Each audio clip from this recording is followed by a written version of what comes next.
Tech and clips.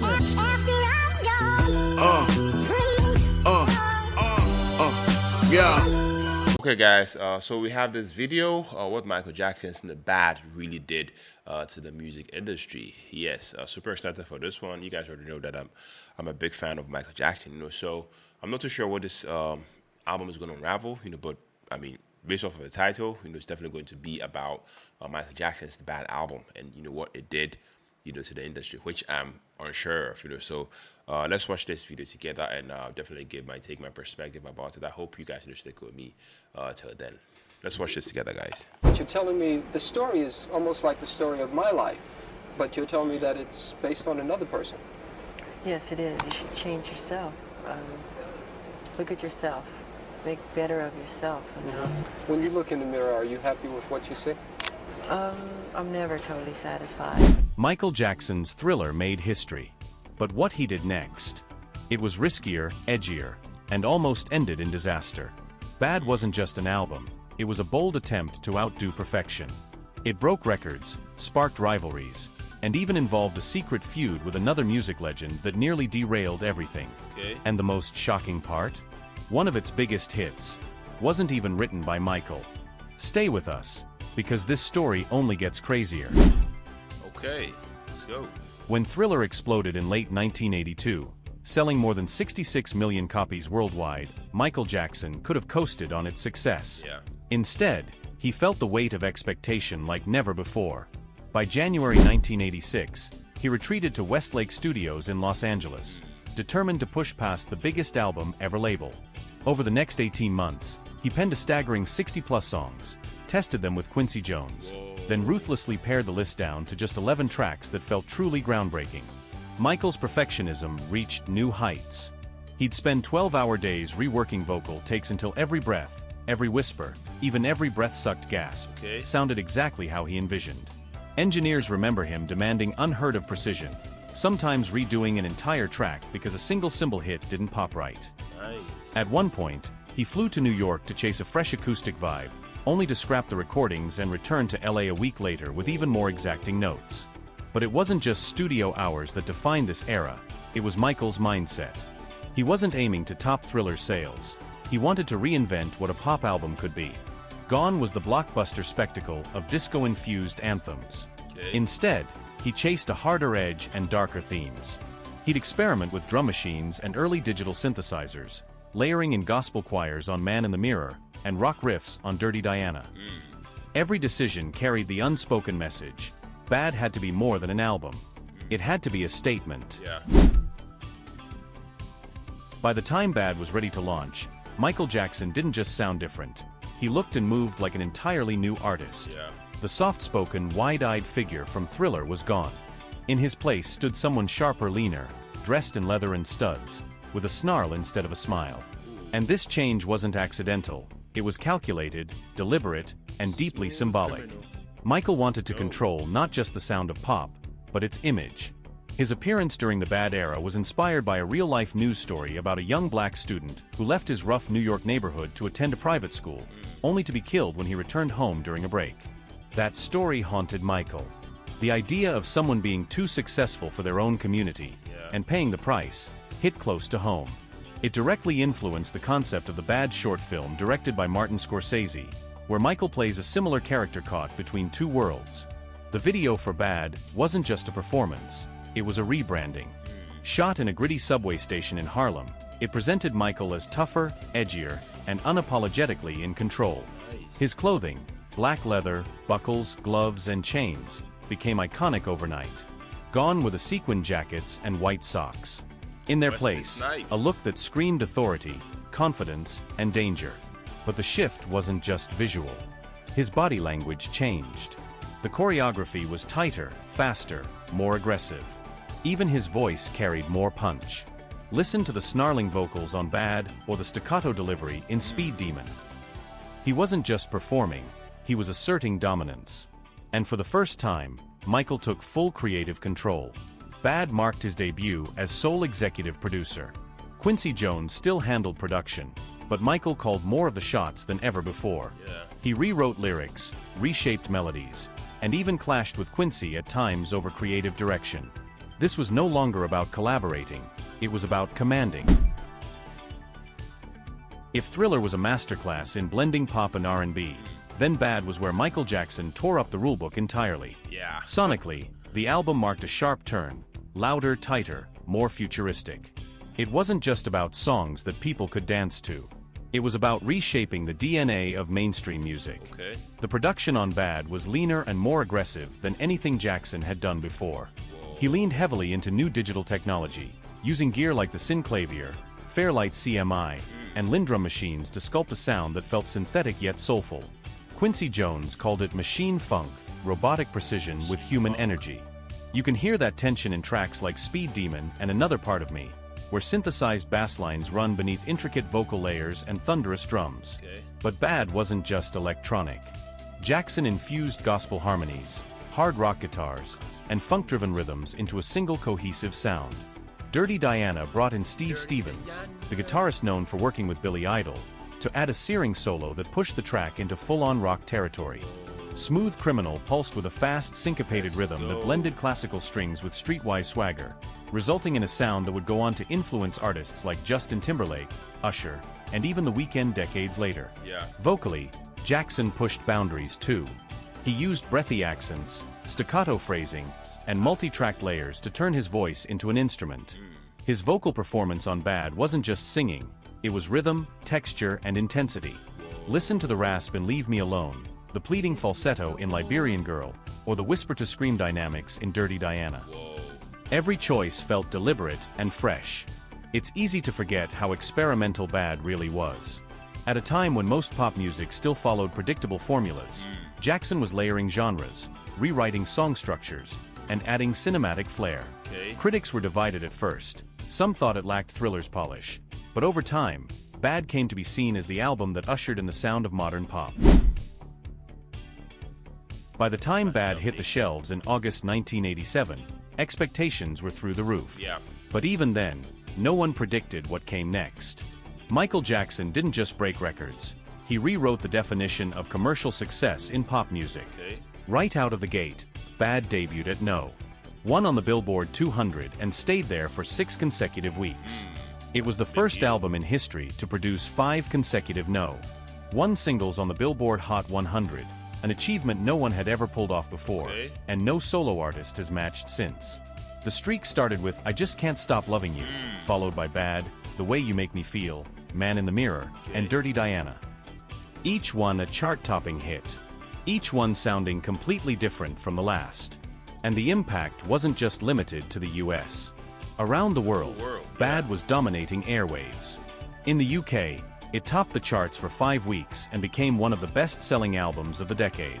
In Japan, it broke attendance records during Jackson's Bad World Tour, which ended up becoming the highest-grossing tour of the 1980s with over 4.4 million tickets sold across 123 shows. Okay. No pop artist had ever achieved that level of global reach. Not the Beatles, not Elvis, not anyone. By the early 90s, Bad had sold more than 35 million copies worldwide, a staggering number by any standard, but even more impressive considering it came on the heels of Thriller, an album many thought was untouchable. Michael didn't just follow success, he expanded it. In fact, Bad held the Guinness World Record for the best-selling album of all time by a male solo artist at the time of its release. But while the numbers told one story, there was something happening behind the scenes that would define this era even more deeply. A high-profile collaboration that should have made history, but never happened. Imagine this, the 2 biggest pop icons of the 1980s, Michael Jackson and Prince, on the same track. Wow. It almost happened. The original plan for the song Bad was to feature Prince in a duet. Quincy Jones confirmed it. Michael wanted to bring the 2 titans together in one explosive track, blending their talents, their sounds, and their energy. It was poised to be historic. But it fell apart before a single note was recorded. Man, Prince backed out. so unfortunate. And according to him, it came down to one line, "Your butt is mine."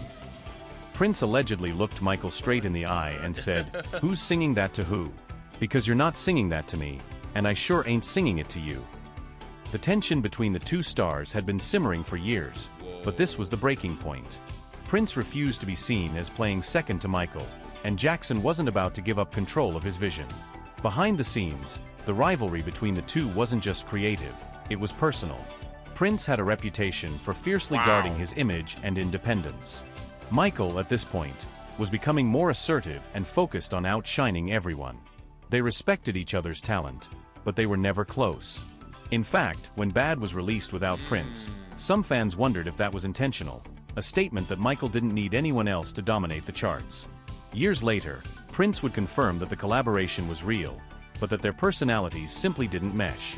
What's more interesting is how this non-collaboration shaped pop history. Had they joined forces, it could have opened the door for more genre-blending collabs between icons. Instead, it became one of the biggest what-ifs in music. Still, Jackson didn't slow down. Without Prince, Bad hit harder. And what came next wasn't just another hit, it was the emotional centerpiece of the album. Among the explosive beats, aggressive vocals, and edgy image of Bad, one song stopped everything cold. It didn't rely on flashy production, intricate choreography, or bold fashion. It relied on something simpler: sincerity. Man in the Mirror wasn't just a hit. It was a statement. And surprisingly, Michael Jackson didn't write it. The track was penned by Sida Garrett and Glenn Ballard, a songwriting duo who were relatively unknown at the time. When they presented the demo to Quincy Jones, he instantly knew it was special. Michael listened, paused, and then said, "I want to sing that." It was the only song on Bad that Jackson didn't have a writing credit on, but his performance made it unforgettable. Musically, the song builds slowly. A simple keyboard intro, then layered vocals, then a full gospel choir. The production is cinematic but controlled. There's no rush, it gives Michael room to breathe, to reflect, to preach. His vocals move from soft introspection to full-blown conviction. It's a performance, yes, but it feels like a personal reckoning. Lyrically, Man in the Mirror confronted themes few pop songs dared touch at the time: poverty, injustice, personal accountability. Lines like "I see the kids in the street, with not enough to eat" weren't metaphors. They were headlines. And the hook, "If you want to make the world a better place, take a look at yourself and make a change," became one of the most quoted lyrics in pop history. The song hit no. What's up guys? In this video, I'm going to share with you how to come up with business ideas that are actually good. Welcome to How to One in early 1988, becoming one of Jackson's most impactful singles, not just in charts, but in message. It was used in documentaries, memorials, and even global campaigns long after its release. It humanized Michael at a time when his fame was growing so massive it was almost otherworldly. And it proved something important: even on an album built around dominance and reinvention, Jackson hadn't lost touch with the emotional core that made people connect with him in the first place. Despite Bad's massive success, Michael Jackson couldn't escape the growing storm that surrounded his personal life. For the first time in his career, the music wasn't the only thing the world was talking about. The Bad era marked the beginning of a long, complicated shift, one where controversy started to follow Jackson as closely as his chart toppers. Critics began to fixate on his appearance. His skin was noticeably lighter, his jawline more defined, his nose more narrow. Tabloids speculated endlessly about plastic surgeries, often with little evidence and even less sensitivity. The real story: Jackson's diagnosis of vitiligo, a condition that causes skin pigmentation to fade, wasn't publicly confirmed until years later. But by then, the media had already started building a narrative that painted Michael as strange, secretive, and other. The video for "Leave Me Alone," released later in the Bad campaign, was Jackson's answer. Hidden as a bonus track on the CD version of the album, it became a scathing visual rebuttal to the press. The entire video is a surreal animated takedown of the rumors. Michael dances with a giant tabloid machine, floats through headlines calling him bizarre, and rides a roller coaster built from false stories. It was funny, biting, and ahead of its time, a pop star using art to fight back against manufactured narratives. But the controversy didn't stop at appearance. Jackson's videos were starting to be seen as too much. Some networks hesitated to air them, especially overseas. The short film for Bad, directed by Martin Scorsese, was gritty and intense. Dirty Diana blended sexuality and rock energy in ways that made more conservative audiences uncomfortable. And his increasingly cinematic style was pushing the boundaries of what a music video even was. Yet, in hindsight, these moments weren't missteps, they were cultural milestones. Jackson was challenging the boundaries of race, genre, and image in a way no black artist had done at that scale. He was reclaiming his identity on his own terms, even if it meant inviting criticism along the way. And through it all, he kept pushing forward. When the smoke cleared and the charts quieted, one thing became undeniable: Bad had changed the music industry. It wasn't just another hit album from a superstar. It was a blueprint for how pop music would sound, look, and evolve for decades to come. Michael Jackson didn't just break records with Bad. He raised the standard for everything: production, promotion, visuals, and performance. This was the first album where a pop artist truly became a brand, with every element, from the album cover to the tour to the wardrobe, carefully crafted to extend his reach across music, fashion, and culture. The Bad World Tour, which spanned from 1987 to 1989, was the largest and most ambitious solo tour ever attempted at the time. Over 4.4 million people attended, across 15 countries and 123 shows. Jackson wasn't just playing concerts. He was staging full-blown theatrical experiences. Massive light shows, choreographed routines, new stage tech. It all set a precedent for what arena shows would look like in the decades to follow. Musically, Bad set a tone for genre blending that we now take for granted. Pop artists today casually fuse R&B with EDM, trap with funk, and ballads with gospel.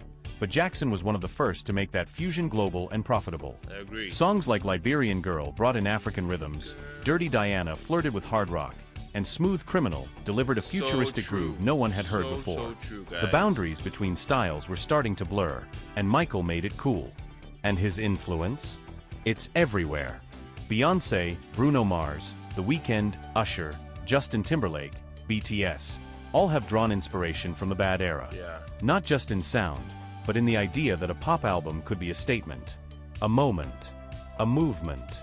More than 3 decades later, Bad still holds up, not just as a musical achievement, but as a cultural turning point. It showed that you could follow a masterpiece with something completely different, and still make history. Bad wasn't just the follow-up to Thriller, it was a declaration. Michael Jackson didn't play it safe. He took risks, changed his sound, redefined his image, and dared to challenge what pop could be. And in doing so, he didn't just stay on top, he changed the entire game.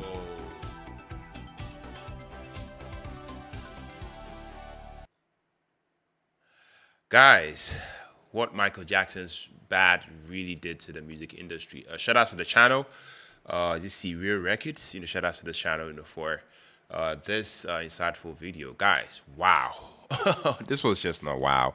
I mean, as a music reactor, as a music reviewer, on this platform, I have, covered, countless artists and albums, but I have to say this video really deepened in my appreciation for Michael Jackson's Bad era. It's easy to remember the hits and the moonwalk, but this documentary style breakdown, really went far, beyond the surface. So to me, Bad wasn't just an album, it was a blueprint. This video, I love the fact that it shows, how Bad, was more than just, a follow-up, to Thriller. Michael Jackson, didn't just, aim to match, his past success. He strategized, to surpass it. I mean, from pioneering, massive, marketing, rollouts, to creating cinematic, music videos. This album really changed, how artists, release, their music forever.